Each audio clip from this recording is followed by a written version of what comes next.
Los Angeles Speedway is known from the Cars movies and video games, but what many don't know is that a little over 100 years ago, this was actually a real track. But that wasn't the main name for this one in particular. It was sort of called that sometimes. The actual name of it was Beverly Hills Speedway. And it was this track that helped fast accelerate the city of Beverly Hills to what we know it as today. That's right, before it was known for its glitz and glamour, the city of Beverly Hills was actually known for its racing at one point in time. Now, the birth of the city can be traced back to 1900 when Burton Green and a group of investors formed the Rodeo Land and Water Company. They bought the land hoping to strike oil, but when they didn't, they at least struck water, which is why they named the company that. With all this money they were getting, they wanted to recoup their investment and began developing homes. The famous Beverly Hills Hotel was constructed in 1912, and by 1914, the city was officially incorporated. However, there were only a little over 600 people living there, and the only reason the city was even incorporated in the first place was because the Beverly Hills Hotel was bringing those extra people. Looking for ways to expand the city, the group saw the rise of auto racing on the East Coast. And the popular tracks they were racing on in the 1910s and 20s wasn't dirt or asphalt.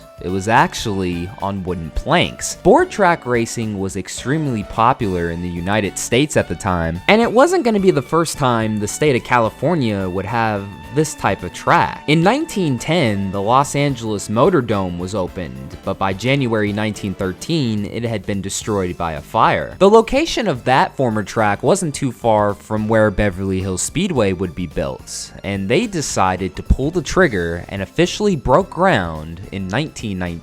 And the timing couldn't have been any better, because that same year, Douglas Fairbanks and Mary Pickford led the wave of movie stars down to the city when they bought an existing hunting lodge and had it redesigned into their famous mansion, now known today as Pickfair. Life in the city during the Roaring 20s accelerated with the construction of the huge banked wooden racetrack. It was 1.25 miles in length and once stood south of Wilshire Boulevard and above what is today Olympic Boulevard between Beverly Drive to the east and Lasky to the west, and is also the first track in the United States to be designed with banked turns that incorporated an engineering solution known as spiral easement, or by some as track transition curve. While the goals were to bring more people to the city as well as amazing racing, they wanted to be known as the fastest track in the world, and they wound up doing just that on February 28, 1920. For the inaugural event, they hosted the season opening AAA championship. Jimmy Murphy won the race, averaging more than 103 miles per hour. This was a major deal because that speed hadn't been seen at the much larger Indianapolis Motor Speedway. A month later, they hosted 3 non-championship races consisting of 2 heats and a main event. And then on November 25th, they hosted the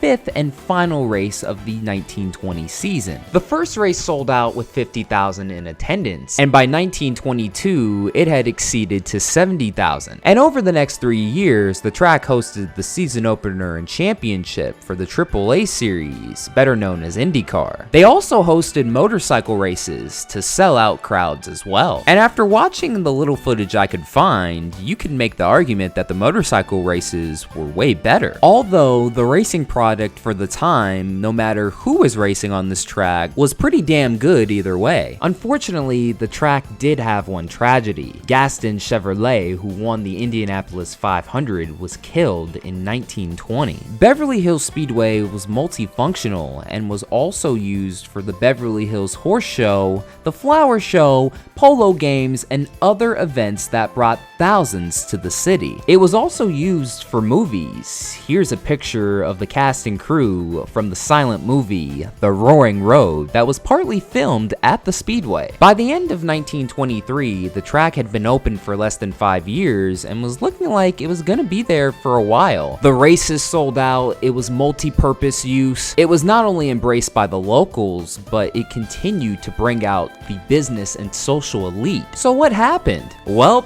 it's a story as old as time, ladies and gentlemen. At some point during 1923, investors were able to figure out that the land that the track was built on was more valuable than the track itself. And pretty soon, an increased demand for residential development in the area led them to selling off the race site in the fall of 1923 for $2 million. To put it in perspective, $2 million in 1923 is equivalent in purchasing power to about a little over $36 million today. You also have to take into account that board tracks didn't last very long. Of all of the board racing tracks that popped up during this era, only 4 were able to last more than 5 years. So while the tracks were built to bring in the major crowds, they were not built to last long at all. And with the Great Depression beginning in 1929, board track racing disappeared rapidly. The last race at Beverly Hills Speedway was held on February 24th, 1924. The new owner of the land was Walter G. McCarty, a prominent Los Angeles realtor and developer. And as they say, the rest is history. Today, Beverly Hills is not only one of California's most well-known cities, it's also just one of the most well-known places in the entire world. It's such a fascinating story because one of the main reasons the city became so popular was because of racing. It was one of the major reasons that flocked people to the city in the first place. And in less than 5 years, the Speedway is gone? Well, looking back, it kind of played a role in its own demise. Beverly Hills was rising in value thanks in part to the racetrack, so much to the point that it completely outgrew it in less than 5 years. And with board racing tracks not being a very good investment long term anyways, if we're gonna look at this business deal objectively and not as a pure racing fan, it was without question the right call. February 27th, 2024 marked 100 years since the track's final race, and it's safe to say the city is completely unrecognizable. Unfortunately, I wasn't able to find any sort of plaques or anything that said the track existed on the property at one point. I don't know if that's something that they would be interested in doing, but it would be pretty cool to see the city of Beverly Hills place either a plaque or two in some of the designated areas where the track once was. And in doing research for this video, I actually found a PDF document from December of 2022 with a proposal. Hopefully this gets taken seriously, but if not, at least we have this video looking back at the once great track. So if you live or if you're ever traveling to Beverly Hills, always remember this. Before Beverly Hills was this glitzy and glamorous city,